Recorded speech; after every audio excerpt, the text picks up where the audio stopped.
नमस्ते दोस्तों, मैं आपका दिल से स्वागत करती हूँ। दोस्तों, मेरी ननद रोज रात को मेरे गले लगकर ही अपने कमरे में सोने जाती थी।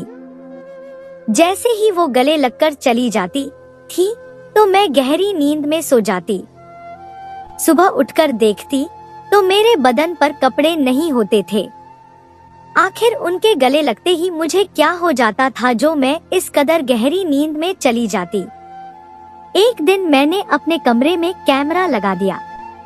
उसके बाद मैंने कैमरे में जो देखा उसे देखकर तो मेरी रूह कांप गई। दोस्तों, आगे की कहानी सुनने से पहले आपसे हमारी हाथ जोड़कर विनती है कि आपने अभी तक हमारा चैनल सब्सक्राइब नहीं किया है तो कर लें, क्योंकि ऐसी ही नई कहानी हम दिन लेकर आते हैं। दोस्तों, मेरी शादी अनुज से 3 साल पहले हुई थी। अनुज के परिवार में उसकी छोटी बहन ममता और अनुज सिर्फ 2 ही थे, क्योंकि अनुज के माता पिता उसके बचपन में ही गुजर चुके थे। उसके बाद अनुज ने ही अपनी छोटी बहन ममता का पालन पोषण किया और उसे पढ़ाई लिखाई करवाना शुरू किया। अनुज पढ़ाई के साथ साथ एक प्राइवेट कंपनी में काम करते थे।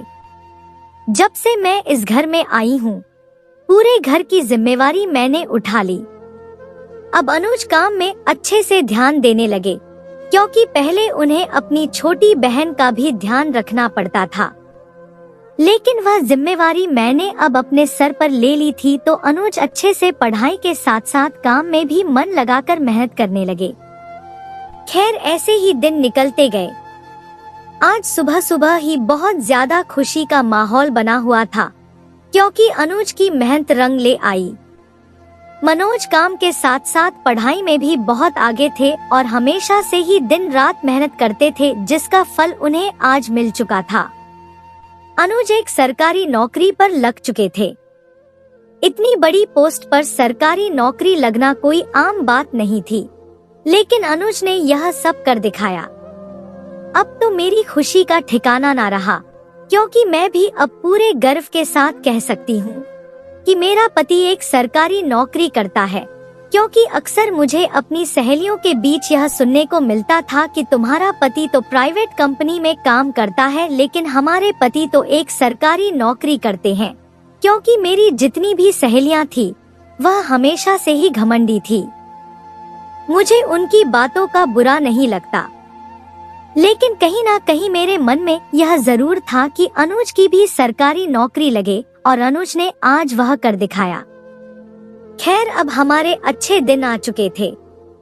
ममता की भी पढ़ाई लिखाई अच्छे से हो रही थी। ममता केवल 18 साल की थी। उसने कॉलेज में प्रवेश किया ही था। अब ममता की पढ़ाई के साथ साथ मेरी भी जिम्मेदारियों को अनुज बखूबी निभाने लगे। आज तक मुझे किसी भी तरह की कोई कमी महसूस नहीं होने दी। मैं जो भी चीज मांगती थी, अनुज मेरे बोलने से पहले ही वह चीज हाजिर कर देते थे। इतना प्यार करने वाला और नेक दिल पति पाकर मैं फूले नहीं समा रही थी। लेकिन मेरी खुशी ज्यादा दिन कहाँ टिकने वाली थी। शायद भगवान को भी मेरी खुशी रास नहीं आई। एक बड़े एक्सीडेंट में मेरे पति अनुज का देहांत हो गया। अब तो मानो मेरे ऊपर दुखों का पहाड़ टूट पड़ा था। मैं बिल्कुल टूट चुकी थी, क्योंकि इतना प्यार करने वाले पति को खोकर मैं बिल्कुल भी खुद को संभाल नहीं पा रही थी। मैं तो पूरी तरह अधमरी चुकी थी, लेकिन जैसे तैसे मुझे ममता को भी संभालना था। इसीलिए मैंने हिम्मत करके खुद को और ममता को संभाला और इस दुख की घड़ी का सामना किया। लेकिन अब बात यह आन पड़ी थी कि ममता की पढ़ाई कैसे करवाई जाए, और पूरे घर की जिम्मेवारी भी आ चुकी थी। मेरे पास तो ना कोई काम था और ना ही मुझे इतना नॉलेज था कि मैं कोई काम करूं, क्योंकि मैं ज्यादा पढ़ी लिखी भी नहीं थी। और ससुराल में आने के बाद तो अनुज ने सारी जिम्मेवारी ले रखी थी, तो मुझे किसी भी तरह से कोई चीज का पता नहीं था। लेकिन मुझे ममता को पढ़ाई भी तो करवानी थी, क्योंकि उस बेचारी के मन पर क्या बीती है इसे मुझसे बेहतर तो कोई नहीं जान सकता।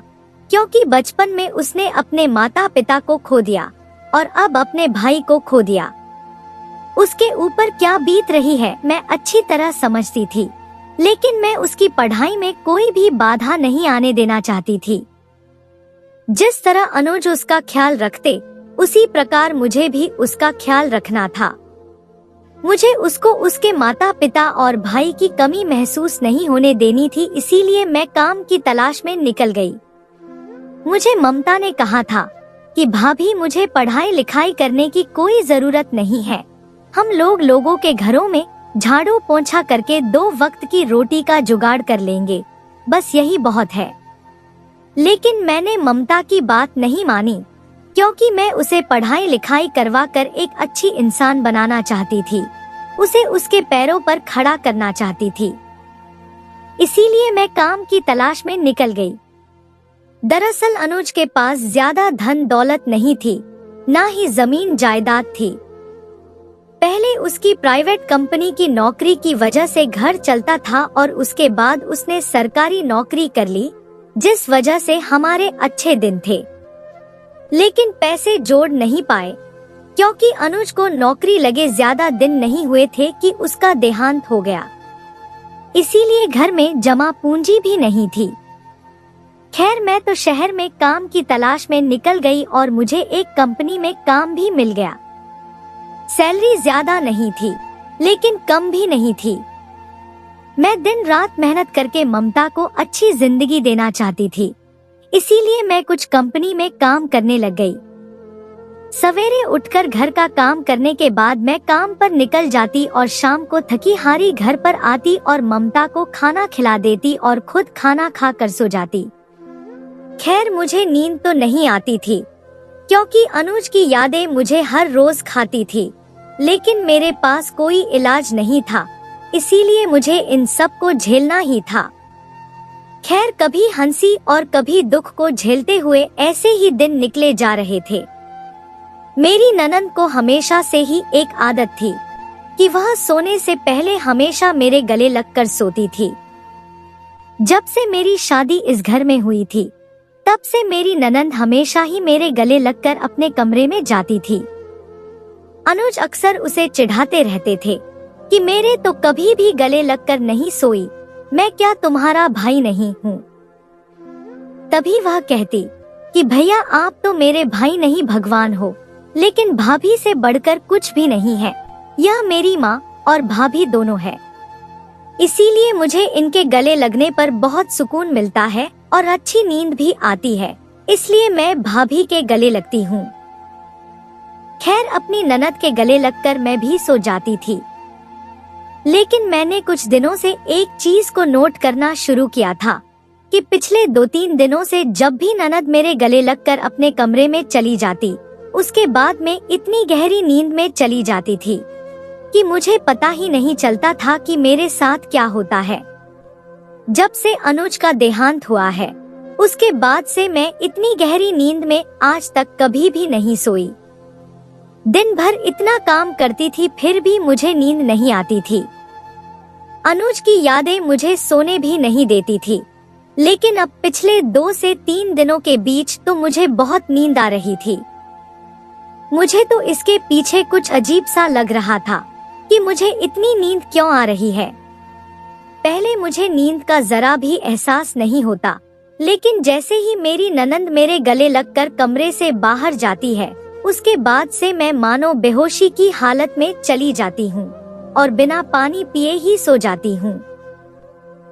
सवेरे जब उठकर देखती हूँ तो कभी मेरे कपड़े उथल पुथल होते थे, तो कभी मेरे पूरे बदन पर भी कपड़े नहीं होते थे। मुझे तो कुछ समझ में नहीं आ रहा था कि आखिर मेरे साथ हो क्या रहा है। इस कदर रात को मेरे कपड़े कौन उतारता होगा। और घर में तो सिर्फ मैं और मेरी ननंद ही रहते थे, और हमारा घर इस कदर बना हुआ था कि अंदर से अगर दरवाजे खिड़कियां बंद कर ली जाए तो हमारी परमिशन के बिना कोई अंदर भी ना आ पाए। और मैं तो सोने से पहले पूरे घर की तलाशी लेकर और अच्छे से कमरे बंद करके सोती थी। तो मेरे साथ ऐसा क्यों हो रहा था? पहले तो मुझे इस बारे में कुछ भी सोचना ठीक नहीं लगा।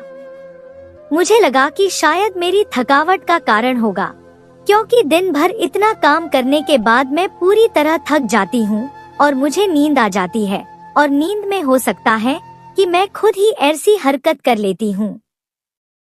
क्योंकि अक्सर इंसान सपनों में जो देखता है वैसे वैसे हलचल करता रहता है। शायद इसी वजह से मैं अपने कपड़े उतार लेती होगी।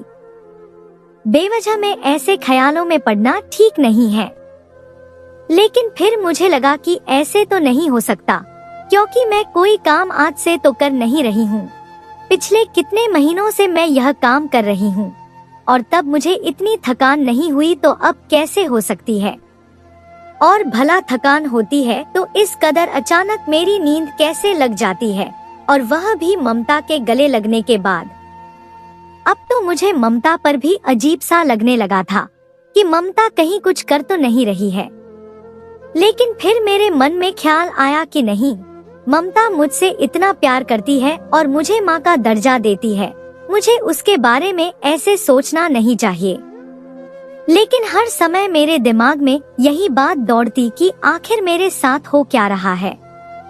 मेरे तो कुछ भी समझ में नहीं आ रहा था कि मैं यह बात किससे पूछूं, किसके साथ शेयर करूं, जो मेरी इस उलझन को निकाल सके।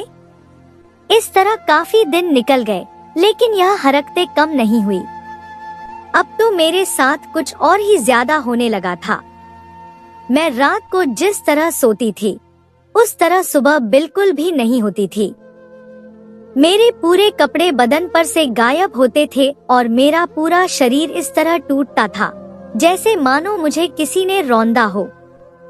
अब तो मेरा शक चरम सीमा पर पहुंच चुका था कि जरूर कुछ ना कुछ मेरे साथ हो रहा है, जिससे मैं बिल्कुल अनजान हूँ। इस तरह मेरे शरीर से कपड़े गायब होना, इस तरह गले लगने के बाद अचानक से गहरी नींद में सो जाना, और सवेरे उठने के बाद मेरा पूरा बदन दर्द के मारे टूटना, यह सब कोई वहम या फिर थकान नहीं थी। इसके पीछे मुझे बहुत बड़ा कारण लग रहा था। तभी मैंने एक दिन ममता से पूछा कि ममता, मेरे साथ खबर है?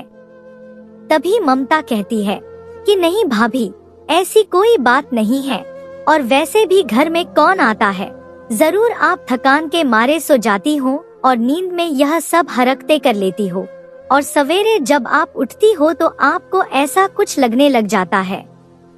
मुझे ममता की बातों में जरा भी सच्चाई नजर नहीं आ रही थी, क्योंकि जिस तरह वह बोल रही थी उनकी आवाज में हलचल थी और वह नजरें भी मुझसे नहीं मिला पा रही थी। मुझे पूरा शक हो गया था कि जरूर ममता कुछ ना कुछ कर रही है, क्योंकि वह आज से पहले कभी भी मुझसे बात करते समय इतनी घबराई नहीं थी जितनी आज मेरे इस सवाल को पूछने पर घबरा रही थी। फिर मैं अपने कमरे में आ गई। मेरे मन में तो कुछ और ही शक चलने लगा। मेरे मन में यह था कि ममता जरूर किसी लड़के के चक्कर में है और रोज रात को मुझे कोई नशा वगैरह देकर किसी लड़के से मिलने के लिए जाती है। लेकिन फिर मैंने सोचा कि अगर ममता ऐसा कुछ करती है तो मेरे शरीर के साथ यह हलचल कैसे, और मेरे शरीर से कपड़े गायब कैसे होते हैं। अब तो मेरे घबराहट से पूरे रोंगटे खड़े हो चुके थे। पूरा बदन पसीने से लथपथ था, क्योंकि मेरे कुछ भी समझ में नहीं आ रहा था। घबराहट के मारे मेरी जान निकली जा रही थी। मैं समझ ही नहीं पा रही थी कि आखिर माजरा क्या है, मैं कैसे इस समस्या से बाहर निकलूं। मुझे कुछ भी समझ में नहीं आया। अब मुझे पता लगाना था आखिर मेरे साथ हो क्या रहा है। तभी मेरे मन में विचार आया कि मैं अपने कमरे में कैमरे फिट करवा देती हूँ। उसके बाद सारा दूध का दूध और पानी का पानी हो जाएगा। सारी सच्चाई मेरे सामने आ जाएगी। यही सोचकर मैं जब काम पर गई तो कुछ पैसे उधार लेकर कैमरे ले आई, और जब ममता कॉलेज गई हुई थी तो मैंने अपने कमरे में कैमरे फिट करवा दिए। कैमरे इतने छोटे थे कि किसी को भी आसानी से दिखाई ना दे, और मैंने यह बात अपनी ननद को भी नहीं बताई। फिर आज मैं निश्चिंत हो चुकी थी कि रात में मेरे साथ होता क्या है यह सब उस कैमरे में रिकॉर्ड हो जाएगा और कल सारी बातें मेरे सामने आ जाएगी। उसके बाद देखती हूँ कि कि मेरे साथ आखिर हो क्या रहा है। इसी संतुष्टि में मैंने और ममता ने शाम को खाना खाया और हम लोग सोने की तैयारी करने लगे। तभी ममता मेरे कमरे में आई और बोली कि भाभी आज तो गले तो लगे ही नहीं ना। लेकिन पता नहीं क्यों मेरा मन बिल्कुल भी नहीं कर रहा था कि मैं ममता के गले से लगूं, क्योंकि जब ममता के गले से लग जाती हूँ उसके बाद से मेरी हालत ऐसी हो जाती है कि मैं चाहकर भी अपनी आंखों को खोल नहीं पाती हूँ। लेकिन मैं उसे मना भी नहीं कर सकती थी, क्योंकि मैं उसका दिल नहीं दुखाना चाहती थी। अनुज की बहन से मैं अनुज के जितना ही प्यार करना चाहती थी, कभी भी उसे किसी चीज की कमी नहीं आने दी, तो इस छोटी सी बात के लिए उसका दिल क्यों दुखा दूं। खैर ऐसा सोचकर मैं ममता के गले लग गई। जैसे ही ममता रूम से बाहर चली गई, मेरी आंखें अपने आप बंद होनी शुरू हो गई और मैं जैसे बेहोशी की हालत में जाने लगी। गहरी नींद ने मुझे इस कदर जकड़ लिया कि मैं कुछ भी ना बोल पाई, ना उठ पाई और अपने बिस्तर पर पता नहीं किस हालत में ही सो गई। दूसरे दिन सवेरे उठते ही मैंने देखा कि मेरी हालत रोजाना की तरह ही थी। मेरे कपड़े मेरे बदन पर नहीं थे और मेरा पूरा बदन कपड़ों की जगह कंबल से ढका हुआ था, और आज तो मेरे शरीर पर खरोंच के निशान भी थे। आखिर यह खरोंच के निशान कहां से आ गए, मुझे तो कुछ भी समझ में नहीं आया। घबराहट के मारे मेरी जान निकली जा रही थी। पूरा शरीर मेरा इतना भारी हो रखा था कि मुझे अपने बिस्तर से खड़े होने में इतनी ज्यादा तकलीफ हो रही थी। लेकिन जैसे तैसे मैं बिस्तर से खड़ी हुई और ममता के लिए खाना तैयार कर दिया। उसके बाद जब ममता कॉलेज के लिए निकल गई तो मैंने झट से लैपटॉप निकाला और उसमें सब कुछ देखने लगी। उसके बाद जो मैंने कैमरे के अंदर देखा, उसे देखकर तो मेरी हालत खराब हो गई। मैं खुद को जैसे संभाल ही नहीं पा रही थी कि आखिर मेरे साथ हो क्या रहा है। भगवान ने वैसे ही मेरे ऊपर इतने जुल्म कर दिए, अब यह कौन सा नया जुल्म था जो सहना बाकी था। मैंने देखा कि मेरे कमरे में दो लड़के आते हैं और मेरे पूरे बदन से कपड़े उतार कर मेरे साथ गंदी हरकतें करनी शुरू कर देते हैं और मुझे जानवरों की तरह नोच रहे होते हैं। लेकिन मैं तो टस से मस भी नहीं हो रही थी। मुझे कुछ भी पता नहीं था कि मेरे साथ क्या हो रहा है। मैं तो बिल्कुल एक जिंदा लाश की तरह पड़ी थी और वह दोनों लड़के मेरे बदन को नोचते हुए मुझे उसी हालत में छोड़कर कमरे से बाहर चले गए। उसके बाद कैमरे में कुछ भी दिखाई नहीं दिया। मुझे तो समझ में नहीं आ रहा था कि यह लड़के अंदर आए कैसे। मैं तो सोने से पहले पूरे घर को अच्छी तरह बंद करके सोती हूँ। लेकिन अब जो शक की सुई थी वह सीधी ममता के ऊपर ही जा रही थी, क्योंकि उसके अलावा तो कोई घर में था ही नहीं। लेकिन ममता भी मेरी तरह एक लड़की थी, वह ऐसा कैसे कर सकती है। लेकिन अब तो पूरी सच्चाई ममता के मुंह से ही पता चल पाएगी। मैं गुस्से में पूरी तरह आग बबूला हो गई। मुझे ममता के ऊपर इतना ज्यादा गुस्सा आ रहा था कि उसे कॉलेज में जाकर ही घसीटते हुए घर पर लेकर आऊं। उसने मेरे प्यार का इतना नाजायज फायदा उठाया। मैंने उसे अपनी सगी बहन की तरह पाला पोसा, इतने दुखों को झेल कर भी उसकी पढ़ाई लिखाई में कमी नहीं आने दी। उसकी हर एक डिमांड को पूरा किया, लेकिन उसने यह सब किया। अब पूरी सच्चाई जानने के लिए मैं ममता के आने का वेट करने लगी। शाम को जब ममता कॉलेज से घर वापस आई तो मैंने उसका हाथ पकड़ा और उसे कमरे की ओर घसीटते हुए ले जाने लगी। ममता बोली, भाभी क्या हो गया आपको? आप ऐसे क्यों कर रहे हैं मेरे साथ? तभी ममता को मैंने अपने बिस्तर पर ले जाकर पटक दिया और वह लैपटॉप दिखाते हुए बोले कि यह सब क्या है। तभी ममता बहानेबाजी करने लगी कि मुझे क्या पता यह सब क्या है और मुझे यह सब क्यों दिखा रहे हो और आपके साथ यह लड़के कौन है।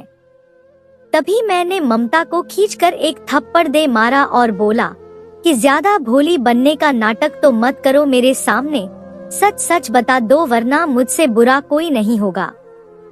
तभी ममता की आंखों में आंसू आ गए। वह हाथ जोड़कर मेरे सामने खड़ी हो गई। वह कहने लगी कि भाभी मुझे माफ कर दो, मैं लालच में अंधी हो गई थी। दरअसल कॉलेज में लड़कियां हर रोज नए नए कपड़े पहनकर आती थी और हर रोज महंगी महंगी पार्टी करती थी, लेकिन मेरे पास तो 1 रुपया भी नहीं था। तभी सभी लड़कियां मेरा मजाक बनाने लगी कि तुम्हारे पास तो पार्टी करने का भी पैसा नहीं है। तभी मुझे बहुत गुस्सा आता था, इसीलिए मैंने एक प्लान बनाया कि क्यों ना मैं आपको धंधे में डाल देती हूँ, क्योंकि सरेआम तो धंधे में आप जाने वाले हो नहीं, इसीलिए मैंने धोखे से आपको धंधे में डालना चाहा। और उसके बाद जो पैसे आते थे उसने मेरी कॉलेज में अपनी शान बढ़ा दी थी। जब से मैं कॉलेज में ज्यादा पैसे लेकर जाने लगी, तब से लड़कियां मेरे आगे पीछे घूमती थी और मेरी हर बात मानती थी। अपने इस मान को बनाए रखने के लिए मैं अपना यह जुर्म बढ़ाती गई और यह पाप करती गई। तभी मैंने ममता से कहा कि तुम यह सब करती कैसे थी? तभी ममता कहने लगी कि भाभी मैं अपने हाथ के ऊपर बेहोशी की दवा लगाकर लाती थी और जब मैं आपके गले से मिलती थी तो अचानक से आपके नाक के पास से हाथ ले जाती थी, जिससे वह दवा आप सूंघ लेती थी और आप बेहोशी की हालत में चली जाती थी। वह बेहोशी की दवा इतनी ज्यादा तेज थी कि उसे लेने के बाद 12 से 13 घंटे तक इंसान होश में चाह कर भी नहीं आ सकता। फिर मैं बाहर जाकर अपने हाथ धो लेती थी। फिर कुछ लड़के आपसे संबंध बनाते और फिर वह लड़के मुझे ढेर सारे पैसे देकर चले जाते। जब इतने सारे पैसे आने लगे तो मेरे मन में और भी ज्यादा लालच बढ़ गया और मैं यह काम रोजाना करवाने लगी। मैंने सोचा कि आपको कुछ भी पता नहीं चलेगा। सवेरे जब आप उठेंगे तो आपको भारी बदन लगेगा और आप सोचेंगे कि हो सकता है थकावट का कारण है। मैंने यह जरा भी नहीं सोचा था कि आपको सब कुछ पता चल जाएगा। और रही बात आपके शरीर पर कपड़े ना होने की, तो मैं उन लड़कों को कहती थी कि आपको वापस से कपड़े पहना दे, लेकिन वह लोग आपको कभी भी कपड़े पहना कर वापस नहीं जाते थे, आपको उसी हालत में छोड़ जाते थे। अब तो मुझे खुद पर भी शर्म आ रही थी कि मैं एक ऐसी ननद की भाभी हूँ जो इतनी गिर सकती है। तभी ममता हाथ जोड़ते हुए बोली कि भाभी मुझे माफ कर दो, मैं अपनी झूठी शान के लिए यह सब कर बैठी।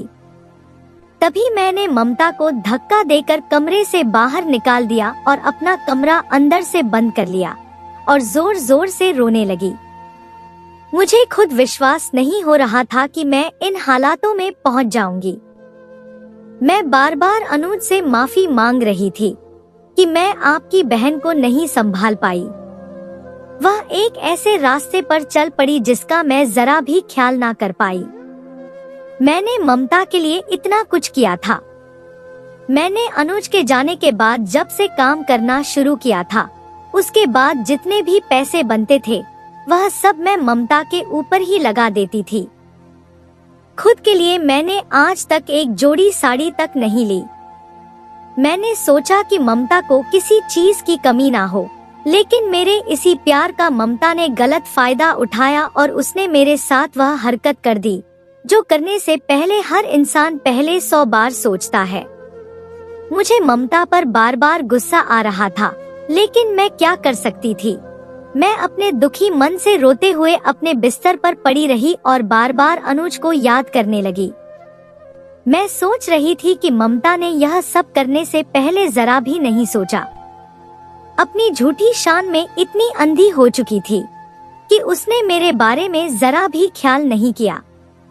मेरी इज्जत के साथ इस तरह खिलवाड़ करके उसने क्या हासिल कर लिया, और कॉलेज में अपनी झूठी शान बनाए रखने के लिए उसने आज ऐसी गलती कर दी थी जिसकी माफी उसे कभी भी नहीं मिल सकती थी। अगर लड़कियां पार्टियां करती है तो उनके घर वाले अमीर है इसीलिए करती हैं, किसी की बराबरी करने से क्या फायदा। जब हम लोगों की इतनी औकात नहीं है तो हम लोग बड़े लोगों के साथ बैठते ही क्यों हैं? हम लोगों से जितना हो पाता है हम उतना ही करें। खैर, मैं मन में सोचने लगी कि अगर ममता मुझे एक बार बोल देती कि भाभी कॉलेज में लड़कियां पार्टी करती हैं, इसलिए मुझे भी करनी है, तो मैं उसे कहीं से भी पैसे लाकर देती, उसके लिए पैसों का बंदोबस्त कर देती। लेकिन उसने मुझे एक बार भी बताना जरूरी नहीं समझा और अपने ही दिमाग से सब कुछ कर डाला। उसने मेरी इज्जत के साथ साथ मेरे विश्वास को भी खराब किया था। मैं चाहकर भी ममता को माफ नहीं कर सकती थी। अब तो मैं जितना हो सकता था उतना ममता से दूर रहती, लेकिन ममता को अपनी गलती का एहसास हो चुका था। वह इस गलती का बार बार पश्चाताप कर रही थी। फिर मुझे दया आ गई और अनुज के बारे में ख्याल आ गया कि वह जहाँ कहीं भी है उसकी आत्मा जरूर दुखी हो रही होगी। फिर कहीं भी है उसकी आत्मा जरूर दुखी हो रही होगी। फिर मैंने ममता को माफ कर दिया और उसे एक सही रास्ते पर लेकर गई। उसके बाद ममता ने अच्छे से पढ़ाई करके एक अच्छी नौकरी पाली। अब हमारे घर का सुधार पूरी तरह हो चुका था। ममता ने गलती करके अपने आप को सुधार लिया था। अब मेरे चेहरे पर यह सोचकर एक मुस्कान आ गई कि देरी से ही सही, लेकिन ममता एक अच्छी इंसान बन गई थी। तो दोस्तों, यह थी हमारी आज की कहानी। आपको सुनकर कैसी लगी हमें कमेंट करके जरूर बताएं और हमारी वीडियो को ज्यादा से ज्यादा अपने दोस्तों में शेयर करें और हमारे चैनल को भी सब्सक्राइब कर लें ताकि आने वाली वीडियो का नोटिफिकेशन आप तक तुरंत पहुंचे। मैं मिलती हूं आपसे अगली वीडियो में, तब तक के लिए धन्यवाद।